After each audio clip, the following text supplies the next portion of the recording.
Saga Egmont presents Murder at the Second-Hand Shop by Anna Grue, read by Joan Walker. Chapter 1. Sunday, the 17th of March. Every meal begins with a person cooking. Actually, no, that isn't really true. It begins with a person buying the necessary ingredients, preparing them and cooking them, and then serving the finished dish. But it is a process that fewer and fewer people subscribe to. In fact, more and more people choose to buy their meals ready-made, already prepared to be thrown into the microwave and later consumed practically straight from the packet. It is a depressing tendency, thinks Anna Grue, who derives just as much satisfaction from preparing the meal as she does from eating it, and that is no exaggeration. Her passionate love of good food is reflected in her ample figure. When Anna Grue moves around the kitchen, it's like watching someone perform a carefully choreographed tribal dance in which every movement serves a specific purpose. From when she cuts up the red pepper, onions and celery in perfect square shapes, to when she, in deep concentration, folds the stiffly beaten egg whites into the slightly cooled-off roux for an egg gratin, or when she, with a practically love-struck look on her face, pours dripping over a saddle of venison simmering in the oven. It's best not to communicate with Anna Grue when she's in the kitchen. If you do, there is a risk that she'll lose track of what she's doing, in which case she may snap at you. Of course her family is well aware of this, but every now and then a guest may unwittingly venture into the kitchen to have a cosy chat or offer some help, forcing Anna Grue to put her foot down. "Help yourself to a glass of wine and have a seat in the living room. I'll bring out the food when it's ready."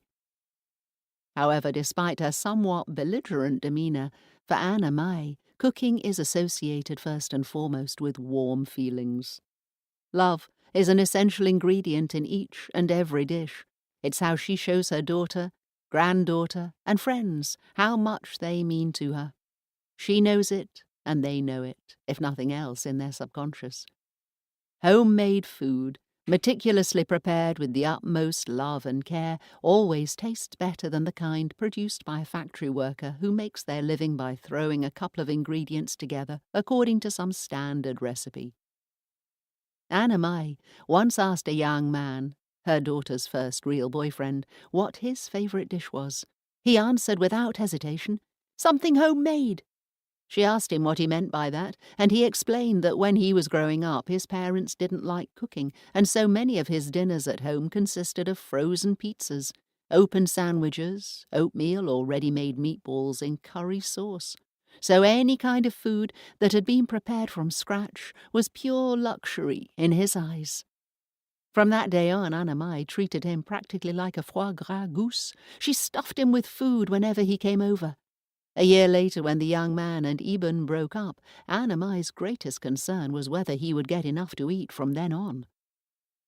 No, she thinks, washing the juices from the meat off her hands, grown-ups who refuse to cook their own food shouldn't be allowed to call themselves grown-ups. Or at least shouldn't be allowed to have children. If you aren't able to provide your family with nutritious, tasty meals 3 times a day, then you're simply... She's trying to find the right word as she dries her hands on a clean dish towel. Well, then you're simply immature. She nods to herself, satisfied with her own conclusion. The thought doesn't occur to her that her own daughter, who is notoriously clumsy in the kitchen, belongs to that very category of people. Anna Grue looks down with affection at Mortensen, a young wire-haired dachshund who is the only male in her life and for that reason alone deserves to bear her surname. His name is Mortensen III, to be more precise. He had 2 predecessors of the same breed and name. Right now, he is lying completely still in his basket by the terrace door and is keeping a close eye on Anna Grue to see when she reaches for the chopping board covered with the scraps from the pork tenderloin so he can help her with the washing up. "You'll have to wait, sweetie," Anna Grue says. "You'll get your snack when the rest of us sit down at the table." Mortensen gives her a sad look, but there is still a trace of hope in his eyes. The dog is the only one who is welcome in her kitchen. He never gets in her way. never asks disturbing questions like whether they need to put soup plates or regular plates on the table, and would never dream of distracting her with comments about the weather, or the election, or about something he's read on Facebook. Mortensen is the perfect kitchen mate. Anna prepares the remaining ingredients and places the peeled potatoes, finely sliced mushrooms, oil, meat, stock, cream, freshly cut herbs, and so on, all in a row on the kitchen counter, according to the order in which they're to be added into either the frying pan or the pot. That way, she can just reach out for each ingredient, almost with her eyes shut, so that she can concentrate on other things like tasting the food, keeping an eye on the temperature, and keeping track of the times required for boiling and frying. It is precisely those sorts of things that cause people to make mistakes when they're cooking, making them claim afterwards that cooking is difficult, she thinks smugly. However, cooking is not difficult. It's just a matter of preparing properly and doing everything in the correct order so that you don't end up peeling the potatoes like an amateur while the gravy is burning on the stove. Once, one of the doctors at her workplace implied that these downright rigid routines of hers that she insists on adhering to in her daily chores might be a sign of compulsive neurosis, which, of course, was completely off the wall. Just because a person likes to have a little order and logic in their lives doesn't necessarily mean that they're irrational. It's really quite normal, she had responded to her busybody boss. She doesn't remember whether she ever got an answer from him. When everything is ready and set to go, she sits down in the living room. Mortensen comes wandering over to her disappointedly. Anna doesn't want to turn on the oven until the guests have arrived and are seated in the sofa corner with their drinks, a glass of wine for Eben and a soda for Didi, as her granddaughter insists on being called. Didi. It sounds like the name of a minor character in a German TV series or some twit with a lower back tattoo on Love Island. But that might be the whole point, Anna realizes. Personally, she finds the 10-year-old's given name, Dita Maria, much prettier. But grandmothers don't have any right of veto over things like that, unfortunately. She fishes out the first section of the Sunday paper from the pile on the table, turns to the crossword page and gets to work on the one in the bottom right-hand corner. The little but difficult one, as the newspaper has chosen to call it. Not until she's through with it does Anna permit herself to look at the other two. That is the rule she follows week after week. She bites her pen as she considers what the first word of the puzzle might be. An unborn infant, in 10 letters. Her brain starts processing and she forgets all about the cooking, her guests and her begging dog as she ponders the various possibilities of what the correct word going across for fetus might be. She would never dream of filling in the white spaces until she is absolutely certain she has found the right word. Shortly afterwards, someone rings the doorbell, just a short buzz, and then the door is opened. Mortensen doesn't bark, like he normally would when someone comes, which is a sure sign that the visitors are regular guests of the house. He rushes out to the front door as quickly as his short legs will carry him. "Hi," Eben can be heard saying outside. "Hi, Grandma." Didi's voice follows immediately afterwards. Anna casts a final glance at the crossword puzzle, which still has a long way to go, and folds the newspaper before getting up to greet her guests in the hallway. "Right on time," she says. "And we wouldn't dream of coming a second later." Eben is holding Mortensen in her arms, as if he was a wagging and rather hairy baby, and turns her face down towards him. "And who is a good dog?" she hums in a light tone as she rocks him back and forth. "Who's a good boy?" Eben is not permitted to have pets in her apartment, but makes up for it to a large degree by being in the company of her mother's little bow-legged companion. They settle down in the living room, each with their beverage of choice. "So are you able to pass the time, Mrs. Mortensen?" Eben asks. It's the same question every time, as though early retirement has, with the flick of a wand, drained Anna life of all substance.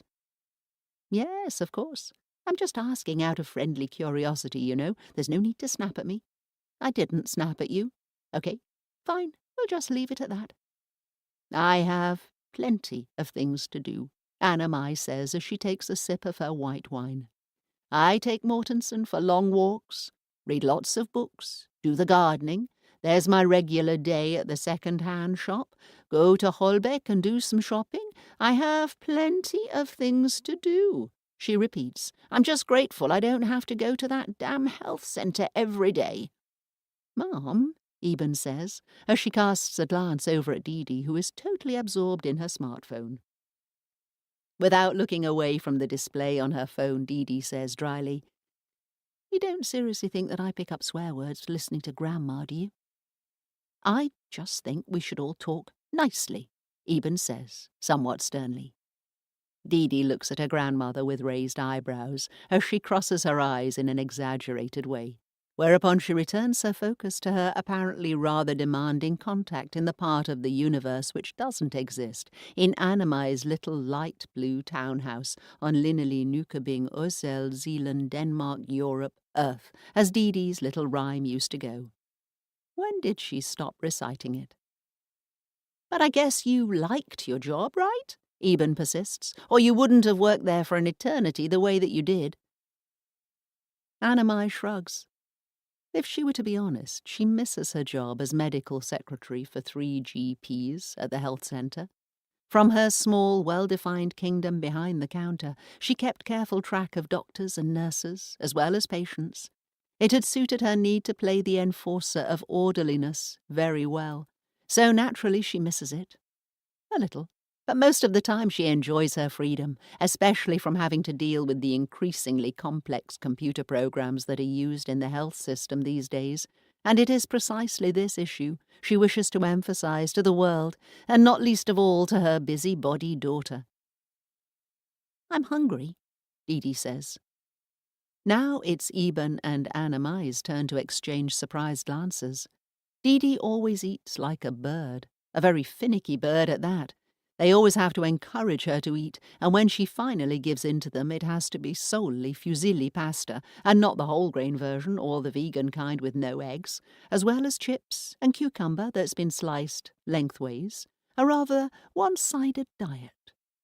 It's strange, Anna Mai thinks. She looks at her granddaughter's stick-thin arms sticking out from the sleeves of her T-shirt, like the emaciated wings of a bird, a descendant of a long line of food-loving women. Though Eben isn't quite as full-figured as Anna Mai, it'll come. How can it be that the youngest member of the family has such difficulty eating food? Could it be Eben's lack of interest in cooking that is to blame? Anna Mai's greatest fear is that Dee's finickiness when it comes to food is going to develop into an eating disorder. The fact that the child is spontaneously expressing a desire for food is a happy event. "Well then, it's a good thing that we'll be eating soon," Anna Mai says as she gets to her feet. Mortensen III wriggles from Eben's arms. He hasn't forgotten the scraps on the kitchen table. "If you two sit down at the table and make yourselves cozy," Anna Mai continues, "I'll go out and do the last few things. It will take about 15 minutes. "What are we having?" Eben asks. "Tenderloin, with potatoes and steamed mushrooms and asparagus, and a salad." Then she shifts her gaze to Dee and says, "I've turned on the deep fryer so you can get a nice big portion of chips." "Thanks, but you don't need to do that," Dee says, looking up from her phone. "From today on, I'm going to eat more varied." Anna Mai knows that's not a word the child would normally use, so she asks, "Is that something you learned about at school?" "Nah," she says, fidgeting in her seat a little. "It's nothing." Anna Mai and her daughter exchange glances once more. Eben shrugs her shoulders. "So you'll eat boiled potatoes and meat and gravy and vegetables now?" Anna Mai asks, to be absolutely sure. "And I can turn off the fryer?"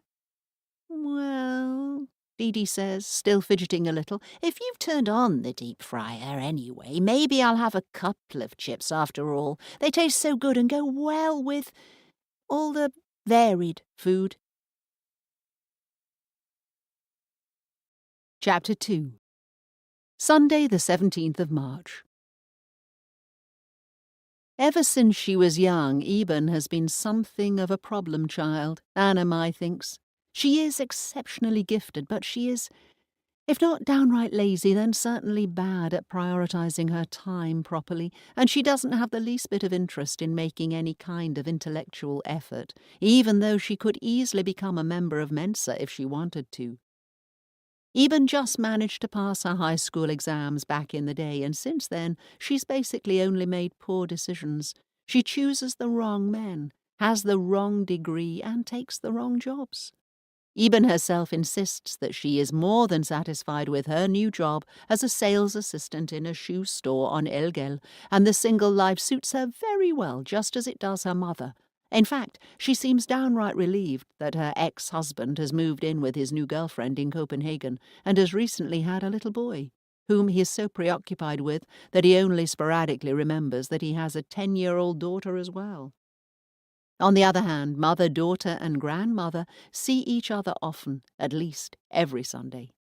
They only live a few hundred meters from each other, which suits all parties perfectly well, especially now that Anna Mai has gone on early retirement and can therefore receive visits after school from Dita Maria. Didi, Anna Mai corrects herself. She surveys the stove and confirms that she has managed it once again. The preparations have been timed so that everything will be done at exactly the same moment. I really ought to get a medal, Anna Mai thinks, or at least some kind of diploma. "We're eating in 5 minutes," she calls out to the living room and gets a couple of acknowledging grunts in response. She then arranges the pieces of tenderloin and the asparagus on a pretty dish decorated with blue flowers, which she inherited from her grandmother many years ago. Didi's great-great-grandmother. It's hard to fathom. Anna Mai can still smell the scent of her grandmother, feel her soft, wrinkled skin in her hands. For her, the memory of her grandmother belongs to the real world, even though it's almost 40 years ago since she passed away, while for Eben, her great-grandmother is merely a concept. She can probably barely remember her, and if you were to ask Didi, she'd say that her great-great-grandmother belongs so far in the distant past that she might as well be a brontosaurus. She can't even remember her great-grandmother, Anna Mai thinks, my mother, who faded further and further away into dementia and finally died when Didi was still going to nursery school. Time flies by so quickly, and the women in our family die much too early, she thinks. Anna Mai places the dishes on the table and goes back into the kitchen to get the potatoes and gravy. Now I'm of the oldest generation. Me, who will someday become a great-grandmother, and most likely be nothing but a faint memory for Didi's children, and the sheer past for her great-grandchildren. The thought of it fills her with a mixture of pride and terror. Generations shall follow generations. Everyone knows that all too well, yet still she shudders. "Okay, you can seat yourselves at the table now," she says. Anna Mai always assumes, somewhat naively, that upon hearing her announcement her guests will sit down, even though she knows perfectly well that that is never the case. There is always at least one guest who first has to go to the bathroom, another one who needs to charge their phone, and yet another who wants to wash their hands. Usually there is an interval of at least several minutes from when she has called them to the table to when they're actually sitting in their seats, regardless of whether she has warned them in plenty of time or not. And in those minutes Anna Mai is usually ready to explode with impatience. Don't they know that the vegetables will lose their consistency? The gravy will stiffen, that the fine rose-coloured tone of the meat will grow grey and pale, while they're busy bustling about, fumbling with their last-minute things? And that's how things are going today, too, of course. Anna Mai places the bowl with burning hot salted chips next to Didi's plate and goes back into the kitchen for a jug of iced water. She tries to force herself to think of something other than all the good food on the table getting cold. "Okay, Mortensen," she says, as she places the cutting board with leftovers on the floor. "Wait," she commands, and the little dachshund sits down obediently with its beautiful dark brown eyes completely fixed on the pile of raw tendons and skin. "Help yourself," Anna then says, whereupon Mortensen instantly hurls himself at his prey. When the whole delicious lot has been devoured, a few seconds later, the dog thoroughly licks the cutting board as he wags his tail so much he's about to lose his balance. Anna smiles. She returns to the living room and, wow, a miracle, both Didi and Eben are sitting in their seats. Didi has already shoveled half the chips onto her plate. Remember, you also need room for the meat and vegetables, says Anna all the varied food, you know. Didi reluctantly takes the dish and eases a single asparagus onto her plate, along with the smallest piece of meat. She looks so dismayed at the sight of the steamed mushrooms that Anna politely pretends to have forgotten to pass them to her. If the child actually manages to work her way through a vegetable and a mouthful of meat, it'll be a miracle. How are things at the second-hand shop? Eben asks in a tone indicating she wants to make conversation when they've helped themselves to the food. I'm there every Friday, says Anna You know that. Eben has taken a mouthful of food, so has to make do with nodding. It's going very well, continues Anna noticing from the corner of her eye how Didi is struggling with the meat, which she's cutting into tiny pieces. Helma Bergström died on Tuesday. Mother!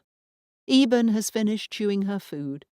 That nice old man, you can't say that things are going fine and then in the next breath announce that one of the other volunteers has died. No, you're right, Anna admits. I didn't mean it that way, but Helma was so old, over 90. That doesn't mean it's not a sad thing if he dies, especially if it happens so suddenly. I didn't even know he was sick. Maybe he got murdered, Didi says, looking suddenly rejuvenated. Didi, says Eben, you shouldn't think like that. Sure you can, Didi says, placing her knife and fork down, clearly ready for a spirited little debate about the possibility of a murder mystery among Nykøbing's senior citizens. That's not very nice.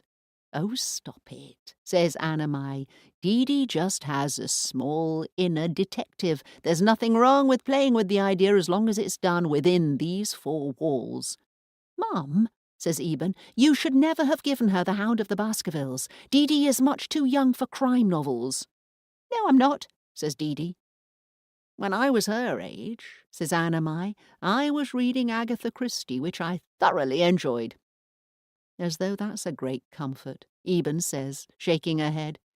Eat your food, Didi. You don't have to eat the meat, says Anna as she can see that the piece of tenderloin is developing into an insurmountable project for the girl. Try the asparagus instead.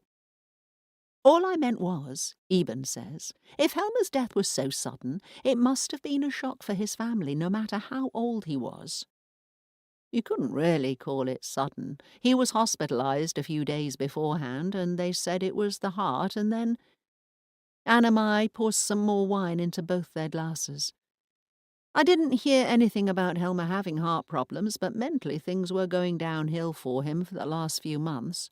No one was surprised that his time had come. In reality, he really couldn't handle working at the second-hand shop. One of the others took over the job as administrator a while back, but he insisted on continuing to work in the book section. In many ways, it was probably all for the best that he... Anna tries to find a suitable way of finishing the sentence, but when it turns out to be impossible, she decides to change the subject. I think I'll be given the chance to take over the book section from now on. Ever since Anna went on early retirement 6 months ago, she has been working as a volunteer at the second-hand shop, situated in an abandoned supermarket behind the new Irma supermarket. Just once a week, from 10 o'clock in the morning to 6 o'clock in the evening. She has always had a great interest in books. She loves reading them, smelling the pages, feeling them in her hands, and she has always had a sharp eye for beautiful front covers and the fine details of book bindings, so being in charge of the book section has greatly interested her for quite a while. However, old Helma thought he owned the section right up to the end and prevented anyone from sharing the job with him. If she could take over that job now...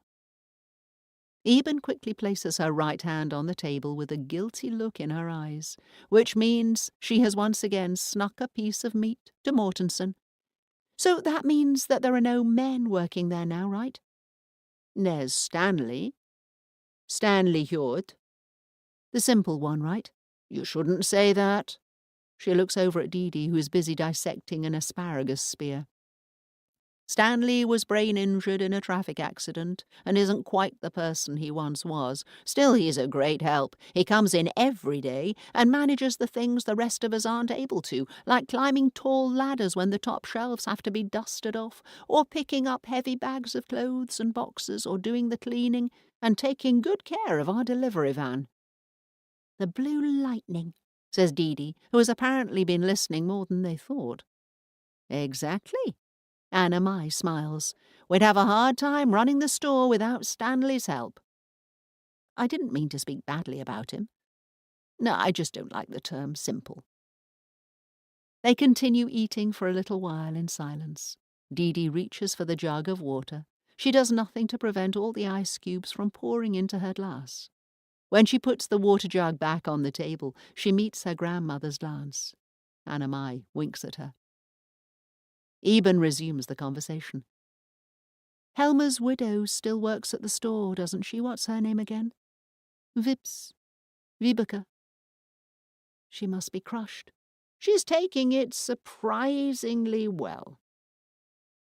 Anna Mai's thoughts suddenly revolve around Vips, who, despite her 84 years and her wobbly legs, is still the one in charge of the silverware, jewellery and watches section, all of which are kept in a glass case next to the till, where she sits for a few hours every single afternoon in a comfortable chair as she collects money from the customers. The only time she gets up is if someone wants to have a closer look at the fine things, in which case she will stand, maintaining a firm grip on the cane, while with her other hand unlocking the glass case and pulling out one flat, velvet-covered drawer after another. Despite her colleagues' protests, she keeps the key to the glass case at the bottom of her purse, making it impossible for anyone else to sell silverware and jewellery outside of her working hours. Vips loves her job, and like the other volunteers at the second-hand shop, doesn't care that the work is unpaid. She took a single day off work after her husband's death, but the following morning she was sitting right back in her old spot as usual. Perhaps the grief won't properly sink in until after the funeral service. When will that be? On Tuesday. Are you going? I think we all are. The store can easily be closed for a few hours in the middle of the day. Helma worked there for over 9 years. It goes without saying that we're going to give him a proper send-off. Of course. Not that anyone's going to miss him. He was a real tyrant. Mom? Anna Mai shrugs her shoulders. Well, he was. She thinks they've spoken long enough about that disagreeable old man's death. So after a pause, she exclaims, But I have so many plans for the book section. Eben looks at her. Yes? First of all, I want to throw out all those outdated encyclopedias, Larimer's lexicon, outdated atlases, and so on. Helma thought they were worth a lot of money, but no one wants that sort of thing anymore. You can find everything on the internet these days. Then I want to go through all the fiction with a fine-tooth comb and throw out the most worn-out subscription club editions. Maybe I could create some small exhibits with children's books and crime novels. That would attract a whole new audience. And then I'd like to introduce a system so that we register each book with the date that we receive it. That way we can see whether it's been standing on the shelf and gathering dust for too long, in which case we can throw it out. Eben says absent-mindedly. Her attention is focused on her daughter, who is busy shoveling more chips onto her plate. Don't forget to eat the rest of the meat, Dee Dee. Grandma said I didn't have to. But I can see that you've eaten your asparagus. Eben is speaking in the most artificial teacher's voice one can imagine. Good girl, would you like one more? No, thank you. Dee Dee pushes the entire plate of chips away. Thank you for dinner, Mrs. Mortensen. Anna Mai makes a face. Her own daughter refers to her by her surname when she wants to tease her, and it seems Dee has started in on it too. She doesn't have the energy to protest. "Can I be excused?" Anna Mai watches her granddaughter, who is now heading for the sofa with her smartphone. "Do you want some dessert?" she asks. "There's ice cream." "What flavour?" Dee asks, her eyes pasted to the phone. "Vanilla." She looks up. "Is it homemade?" Anna Mai responds with an almost inaudible sigh. "No, I bought it." "Then I'd like some."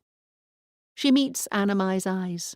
Dee knows perfectly well how painful it is for her cooking fanatic of a grandmother to have to fill her freezer with processed food. She knows that Anna Mai's purchase of a litre of organic Hanson's ice cream is solely for her, Dee's sake, and she is polite enough to show her acknowledgement of that. "Thank you, Mrs Mortensen." Chapter 3. Tuesday the 19th of March. Newcoming Church is almost 800 years old, a classical red mission brick building without a lot of fancy frills. It is surrounded by a small park with ancient tombstones and monuments, but the graveyard itself is situated a couple of 100 metres away from there. There simply isn't enough space in the immediate vicinity of the church, so from 1920 the townspeople were no longer buried within the cadastral plot of the church. The interior of the church is just as simple in style as the exterior. Heavy, whitewashed arches supported by bare, rustic red brick columns. A simple cross and a finely detailed sailing ship are the only ornaments in the austere white room of the church, from which the frescoes were obliterated a long time ago. It's very Protestant, Anna Mai thinks every time she's here. A Catholic would literally make the sign of the cross at the sight of this Spartan house of God. She herself is very fond of its subdued style. In general, she is very fond of her church. This was where she was baptized, where she was wed to her unfaithful husband, and where she will some day be buried. But fortunately, she hasn't quite reached that point yet. Hopefully, she still has many years left, maybe 20, maybe 25, now that she's stopped smoking. Anna Mai nods to one of the other volunteers from the second-hand shop, a farmer's widow from the northern Esmondrop area by the name of Elsa Simonsen. She's all right, Anna Mai thinks, stout-hearted and down-to-earth, if not a bit naive. She moves a little to the side of the pew to make room for her. "It's so beautifully decorated," Elsa says in a half-whisper. "So many flowers." "That's the one from the store," Anna Mai says, pointing at a wreath of white flowers. "We have to pay 150 kroner each." "That much?" Elsa asks, with a shocked look. Anna Mai shrugs her shoulders. "It cost over 1,000 kroner. "My word," says Elsa. "And who paid?" "I did." Elsa opens her purse to fish out her wallet so that she can pay her back right away. Anna Mai stops her by placing her hand on Elsa's. "Let's wait with that," she says. "There's no need to flash our money around in the church." "No, that's true," says Elsa, straightening herself up with the purse still in her lap. She looks so small up there. Anna Mai immediately knows who she means. Helma's wife, Vips, is sitting on the front row pew between her two middle-aged sons. The wigs, slightly too uniform, the dyed brown curls are easy to identify even though they're only just discernible above the tall backrest of the church pew.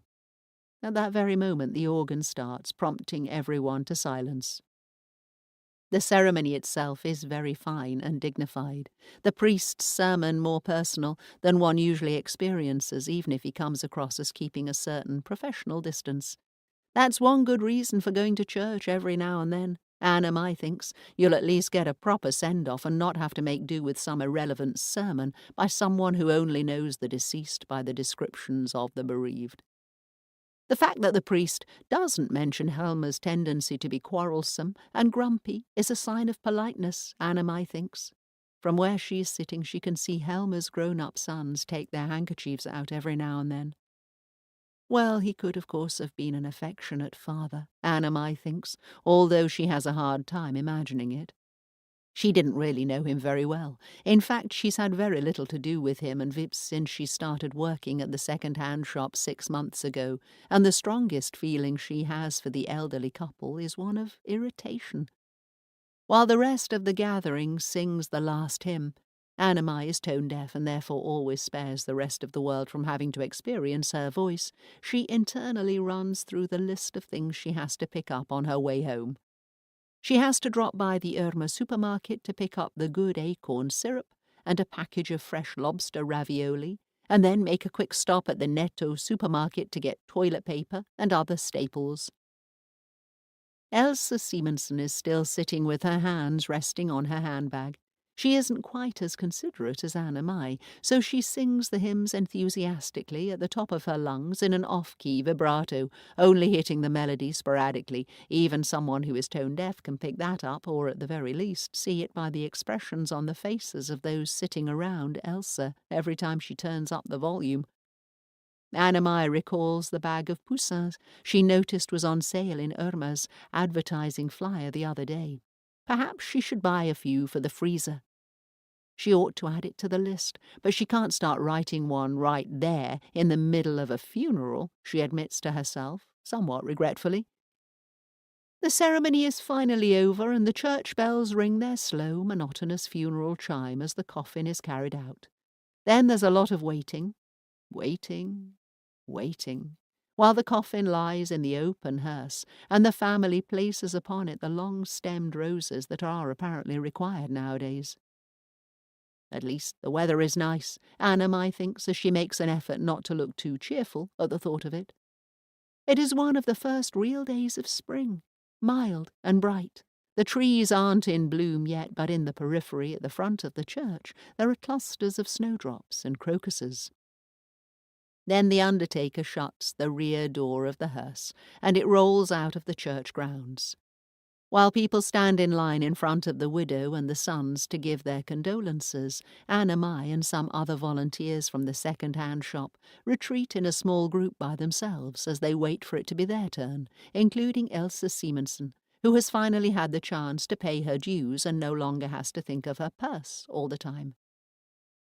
The early retiree, Stanley Hjord, with his stooping posture and an eternally apologetic look on his face, and of course, Velberg von Schilling.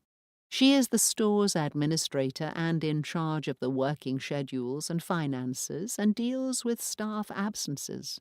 She is the one who convenes joint meetings and is in contact with the main office and the local merchants' association, as well as the municipality. Velborg is in her mid-70s and is tall and thin with an arched, aristocratic nose.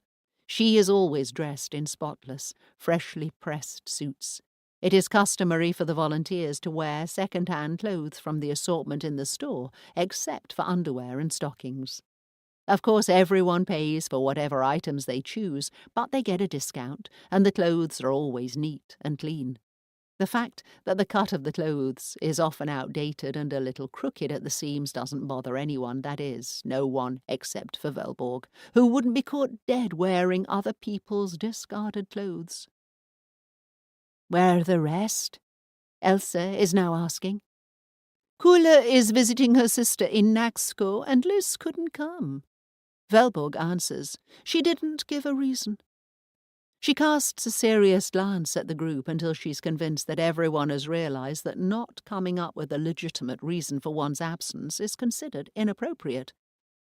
Ruth also had to cancel coming to the ceremony, however she will be coming for the refreshments. She had an appointment with a specialist this morning.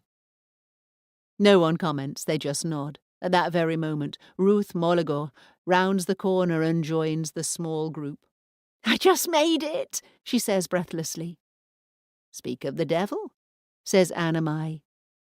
They took me in earlier than I was scheduled for, which isn't something you'd expect at the ophthalmologist's. There are usually so many people. Since no one asks her the question she's obviously waiting to be asked, she continues on her own. Luckily there was nothing wrong, he said, except for a little cataract, but who doesn't have that at our age, right? The others fidget around restlessly. It's not pleasant being reminded of one's physical deterioration, especially not at a funeral. Elsa clears her throat. We should also talk a little bit about what's going to happen in the future, she says. The future? Velborg asks. Yes, what are we going to do about the book section now that Helma's gone? Anna Mai freezes. What do you mean, what are we going to do? She asks. Well, someone's got to take over Helma's job there, Elsa persists. I'd be willing to deal with the books if someone else will take care of the ironing and alterations. I can, of course, give a hand when things get busy, but... Anna Mai must interfere now, right now. If she doesn't, Elsa will nab the opportunity. But won't it be too much for you, dear? Anna Mai asks in the friendliest voice that she can muster. There is an awful lot of drudgery in heaving the books, and you have a bad back. It'll be fine, says Elsa, as she glances at the only man of the group. Stanley has promised to help, right, Stanley? So they've already talked about it, Elsa and Stanley. Has Velborg also been consulted? Anna Mai glances at her, but her long, aristocratic face is completely neutral. If Elsa has also managed to get her on board, then the whole thing is doomed. How very kind of you, Stanley, Anna Mai says, smiling maternally at him, and noticing he has suddenly got a very concerned look in his eyes. He is clearly nervous that he may have got involved in a conflict he isn't able to grasp. Anna Mai continues, but you have so many other tasks that need to be seen to. He still doesn't answer, so she turns towards Velborg. It's a little impractical, having to use Stanley, who is busy enough as it is when there are so many others who would be capable of handling the job without his help. Don't you agree? And would that be you? The tone of Elsa's voice is still polite, however her cheeks are blushing. You who have been in the store for the shortest period of time. What difference does it make how long? Now. Velborg's voice cuts through. This is neither the time nor place for taking up this discussion. No, Anna Mai says, turning away. Her rival mumbles something inaudible. Everything Anna Mai had appreciated about Elsa, her willpower, her resoluteness, her energy, now come across as downright alarming. Anna Mai will need all the resourcefulness she can muster if she's going to get her wish fulfilled. We'll have a joint meeting on Thursday, says Velborg, as she glances around at everyone in the little group with an authoritative gaze. It will be after closing hours. I hope you all can come. I'll post it in the group, says Ruth. The most important communication between the volunteers takes place through a Facebook group, which Ruth runs expertly. If broader information has to be spread in relation to finding new volunteers or sales for their more regular customers, she posts it in the town's local group. And you, Elsa, are being informed of it now. She looks at the little red-cheeked woman who, like Vips, doesn't use computers and therefore always has to be informed via the telephone. Velborg marches over to Vips and her sons, who are receiving condolences from all the others. The rest of them follow her in silence. Anna Mai senses Elsa's gaze on her. The poor woman has no idea what kind of force she's up against. Anna Mai immediately recalls something. She fishes the shopping list and a pen from her bag and writes, Poussins, Irma. Chapter 4. Thursday, the 21st of March. The scorching hot mass of coconut, brown sugar, butter, and a drop of milk trickles out of the pot and settles in a soft, syrupy layer on top of the almost baked cake. Anna Mai smooths it out with the dough scraper so that the brown filling is evenly spread right to the very edges. Then she puts the baking tray back in the oven, which in the meantime has reached a somewhat higher temperature. She sets the timer and cleans up in the kitchen, fills the dishwasher, washes the pot thoroughly in the sink, dries off all the surfaces and the stove with a clean, moist cloth, and, "No, Mortensen," she says when the dog tries to maneuver his way into the pleasant-smelling contents of the dishwasher. She pushes the animal aside and closes the door shut. Ping! That is the signal indicating that the necessary 5 minutes are up. Anna takes out the finished Danish dream cake from the oven, places it on the counter to cool off, and goes into the living room. "How's it going?" she asks. Dee is sitting at the dining table doing her homework. Right now she's working on an English essay with the title, A Pet I Love. She has, of course, chosen to write about Mortensen, and at the top of the page she has actually managed to draw an almost accurate picture of her grandmother's dog. "I'm finished," she says, straightening her back. "Do you want to see?" Anna extends her hand to receive the notebook and sits down on the sofa with the essay. "I love a dog called Mortensen," says the heading. In terms of content, the piece is very good, but it is inundated with spelling errors. On the other hand, Dee knows the English word for Mortensen's breed, Dachshund, even though she spells it Dachshund, and she knows the English word for lead. Her English vocabulary is impressive considering that she's only 10 years old. Or perhaps it is precisely due to her age, Anna thinks. Kids nowadays get filled with English language TV series and YouTube videos, and they start learning English in school from year 2, so it's not so unusual if they can speak and understand. To keep listening to this audiobook, I've left you a link in the description so you can do it, at no cost thanks to Audible's 30-day free trial.